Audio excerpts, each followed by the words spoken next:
Tata steel ध्रुवी gold, Tata steel ध्रुवी gold. नमस्कार, मी गौरव Tanaji Damal, Tata steel ध्रुवी gold cells executive. आज आपण आलेलो आहेत भादे गावामध्ये। तर सरांनी माझ्याकडून 10 बॅगा नेल्या होत्या 5 एकर ऊसासाठी। मग त्यांना आपल्या ध्रुवी गोल्डचा कसा रिझल्ट आलेला आहे हे त्यांच्याकडूनच आपण जाणून घेऊया। सर आपण बोल। नमस्कार, माझं नाव प्रमोद सतीश गाडेकर, राहणार भादी, तालुका खंडाळा, जिल्हा सातारा। साहेबांनी मला नियोजन सांगितले म्हणजे ध्रुवी गोल्डबद्दल, तर रिझल्ट एक नंबर बसलेला आहे।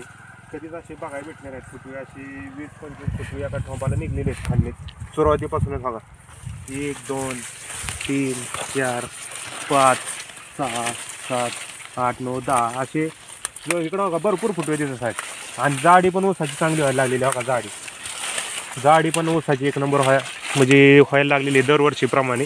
दरवर्षी आपला ऊस असतोच, पण यंदा एक नंबर असा ऊस दिसत आहे। मी 5 एकरासाठी 10 बॅगा वापरल्या होत्या तुमच्या ध्रुवी गोल्डच्या।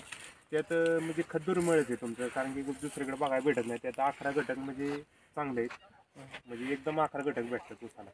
DAP, युरिया 10-26 पेपर आम्ही वापरलं होतं। ते आता 1-1.5 महिन्यापूर्वी वापरलं होतं, पण 1.5 महिन्यात एक नंबर असं फुटवे बांधणीच्या वेळेस वापरलं होतं।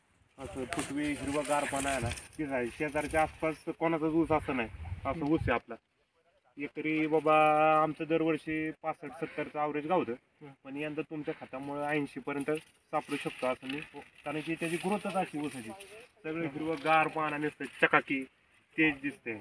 म्हणजे सर तुम्ही आता ह्याच्या अगोदर म्हणजे तुम्ही जे खत वापरलेले आहेत आणि त्यात आपलं खत मिक्स केल्यानंतर म्हणजे आता तुम्ही ह्याच्या मागं तुम्ही करतच आहात, शेती करत होता, ऊस लागवड होता, पण आपलं ध्रुवी गोल्ड वापरल्यानंतर तुम्हाला कशा स्वरूपात नक्की फायदा भेटलेला आहे? एक नंबर म्हणजे ह्याचं फुटवं जास्त निघलं, ऊसाची ग्रोथ, जाडी म्हणा, हिरवेगारपणा, पानबाजू कशी दिसतात हिरवगार नसते, त्याचा इफेक्ट आपण एकरी 2 बॅगा वापरल्या तुमच्या, त्याच्यामुळं रिझल्ट जोरात बसलेला आहे। मग सर तुम्ही शेतकऱ्यांना काय सांगू शकता, संदेश काय तुम्हाला मेसेज वगैरे द्यायचा आहे का, की बाबा शेतकऱ्यांना सांगू शकतो की बाबा हे चांगलं प्रोडक्ट आहे, वापरला तर फायदा होऊ शकतो। आता आम्ही पण कांद्याला, टोमॅटो असतात त्याला वापरणार आहे, आता कोबू फ्लावरला याला नियोजन आमचं चालू आहे। तुमच्या नियोजनामुळे बाबा आम्हाला ऊस यंदा दरवर्षीपेक्षा जास्त सापडेल याची मी हे करतो। धन्यवाद।